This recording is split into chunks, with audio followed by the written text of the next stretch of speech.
Sistem operasi Linux. Linux atau GNU adalah sistem operasi bebas yang sangat populer untuk komputer. Istilah Linux atau GNU juga digunakan sebagai rujukan kepada keseluruhan distro Linux, Linux Distribution, yang di dalamnya disertakan program-program lain pendukung sistem operasi.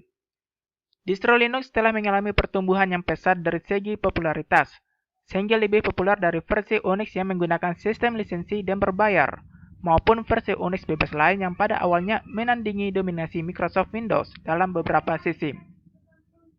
Linux mendukung banyak perangkat keras komputer dan telah digunakan sebagai peralatan dari komputer pribadi, superkomputer, dan sistem benam, seperti telepon seluler atau ponsel dan perekam video pribadi. Pada awalnya, Linux dibuat, dikembangkan, dan digunakan oleh peminatnya saja. Kini Linux telah mendapat dukungan dari perusahaan besar seperti IBM dan Hewlett-Packard. Para pengamat teknologi informatika beranggapan kesuksesan ini dikarenakan Linux tidak bergantung kepada vendor independen, biaya operasionalnya rendah, dan kompatibilitas yang tinggi dibandingkan versi Unix proprietary, serta faktor keamanan dan kestabilannya dibandingkan dengan Microsoft Windows. Sejarah Linux. Unix merupakan salah satu sistem operasi yang mengawali lahirnya Linux ke dunia ini. Unix merupakan salah satu sistem operasi yang ada saat ini. Adapun Unix merupakan salah satu sistem operasi populer selain keluarga raksasa Microsoft, mulai dari DOS, MS-9X sampai Vista, Novell, OS/2, BOS, dan MacOS dan lainnya. Sejarah kemunculan Unix ini dimulai pada tahun 1965 ketika para ahli dari Bell Labs, sebuah laboratorium milik AT&T, bekerja sama dengan MIT dan General Electric, membuat sistem operasi bernama Multics. Sudah pernah dengar belum? Nah, sistem operasi Multics ini awalnya didesain dengan harapan akan menciptakan beberapa keunggulan, seperti multi-user, multiprosesor, dan multi-level file system. Namun, pada tahun 1969, AT&T akhirnya menghentikan proyek pembuatan Multics karena sistem operasi Multics ini sudah tidak memenuhi tujuan semula. Dengan kata lain, proyek ini mengalami hambatan karena dalam kenyataannya, Multics banyak terdapat bugs dan sulit sekali dioperasikan. Kenal Linus Torvalds kan? Linus dilahirkan di Helsinki, Finlandia pada tanggal 28 Desember 1969. Orang yang disebut sebagai Bapak Linux, Linus Unix ini, sudah mengenal bahasa pemrograman pada umurnya yang ke-10. Saat itu ia sering mengutak-atik komputer kakeknya, Commodore PIC 20. Karena hobinya dalam dunia komputing, tahun 1988, Linus diterima di University of Helsinki dan pada tahun 1990, Linus mulai kelas pemrograman pertamanya. Pada tahun 1991, Linus tidak puas terhadap sistem operasi yang ada pada PC pertamanya, MS-DOS atau Disk Operation System, OS buatan Microsoft. Linus lebih cenderung untuk menggunakan sistem operasi Unix seperti yang dipakai komputer milik universitasnya. Akhirnya, ia mengganti sistem operasi open source Minix yang berbasiskan Unix. Adapun Minix ini merupakan sistem Unix kecil yang dikembangkan oleh Andrew S. Tenenbaum, seorang profesor yang menggeluti penelitian masalah OS dari Vrije Universiteit Belanda. Adapun Minix ini digunakan untuk keperluan pengajaran dan pendidikan. Namun Linus merasa bahwa Minix masih memiliki banyak kelemahan. Dan mulai saat itu, di usianya yang ke-23, Linus mulai mengutak-atik kernel Minix, dan ia mulai mengembangkan sistem yang kompatibel dengan IBM PC. Pada bulan Agustus 1991, lahirlah Linux 0.01, hasil oprekan Linus, dan pada tanggal 5 Oktober 1991, secara resmi Linus mengumumkan Linux 0.02 yang hanya dapat menjalankan bash dan GCC compiler. Selain itu, Linus juga mempublikasikan sistem operasi buatannya tersebut lengkap dengan source kodenya, yang ternyata disambut dengan antusias oleh para programmer dan developer di seluruh dunia, agar dapat develop bersama-sama. Sampai saat ini, Linux dibangun oleh berbagai macam komunitas dan jangan heran apabila banyak sekali distro-distro Linux yang beredar. Mulai dari yang berbayar sampai yang gratis, dari untuk pemula sampai tingkat lanjut. Dan biasanya dengan banyaknya distro Linux yang beredar akan membuat orang awam bingung untuk memilih distro. Bayangkan, ada beratus-ratus distro yang tercipta atau bahkan beribu-ribu. Namun perlahan tapi pasti, di antara distro-distro Linux ini ada yang menyamai atau bahkan melebihi kemampuan dari sistem operasi keluarga raksasa, Microsoft. Versi Linux dan fiturnya. Yang pertama, Debian Linux. Debian Linux merupakan sebuah sistem operasi yang saat ini sudah memasuki versi 4.1 dari pertama kalinya. Debian Linux dirilis sekitar tahun 1999. Sistem ini sangat bagus jika Anda sedang mencari sistem operasi yang cocok. Mandriva Linux.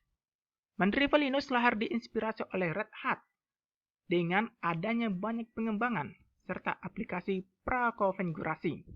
Hal tersebut dapat memudahkan untuk para pengguna pemula, baik dalam awal proses memulai instalasi yang berbasis X Windows sampai dengan dukungan berbagai bahasa.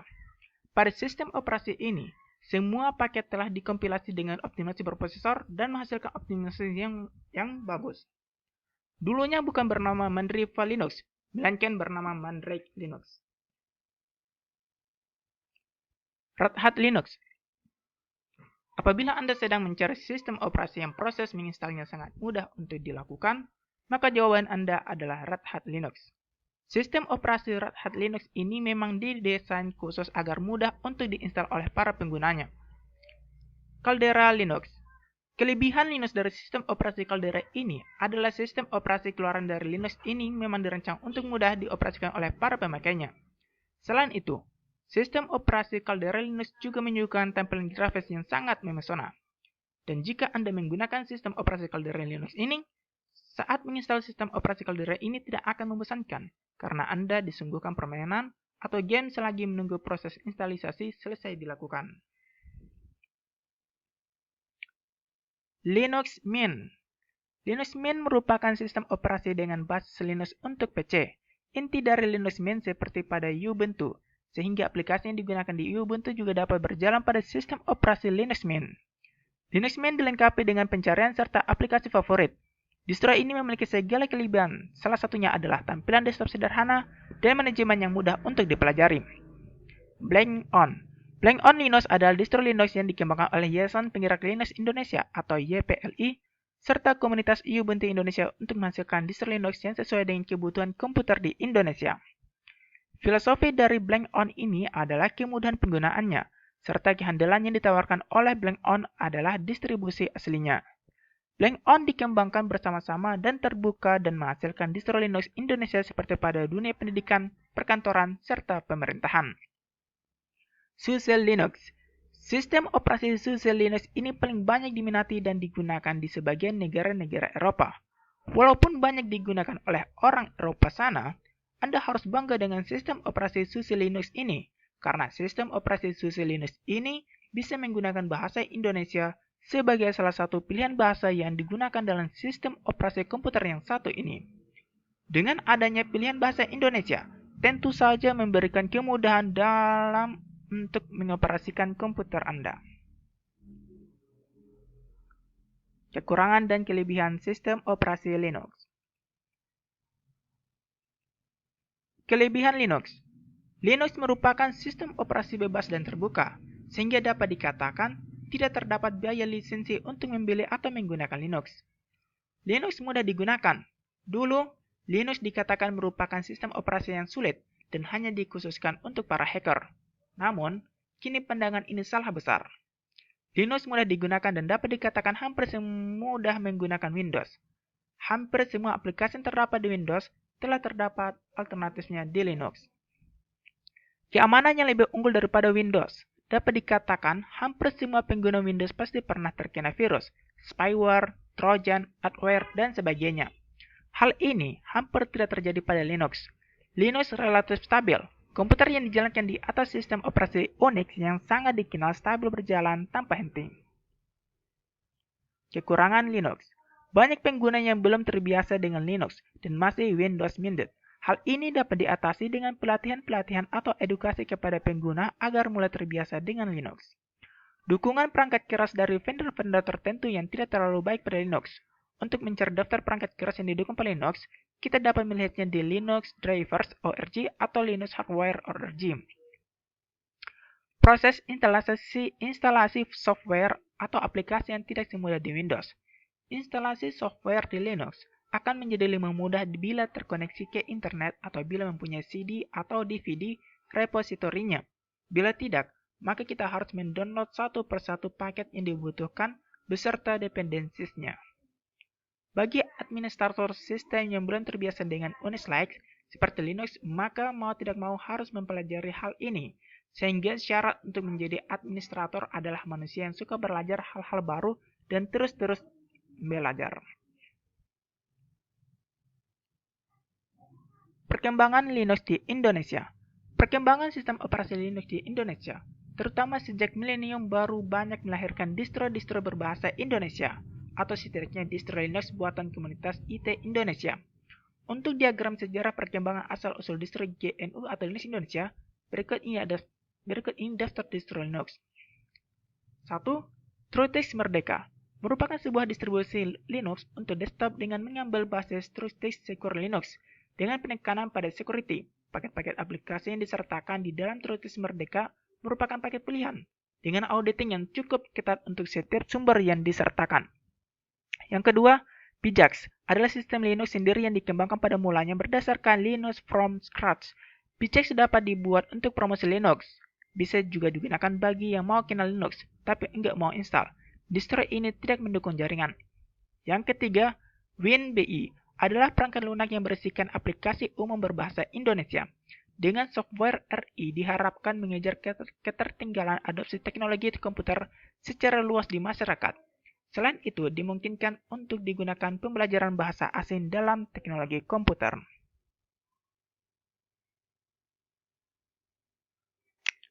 Itulah hasil dari presentasi saya. Mohon maaf jika banyak kesalahan. Sekian dan terima kasih. Assalamualaikum warahmatullahi wabarakatuh.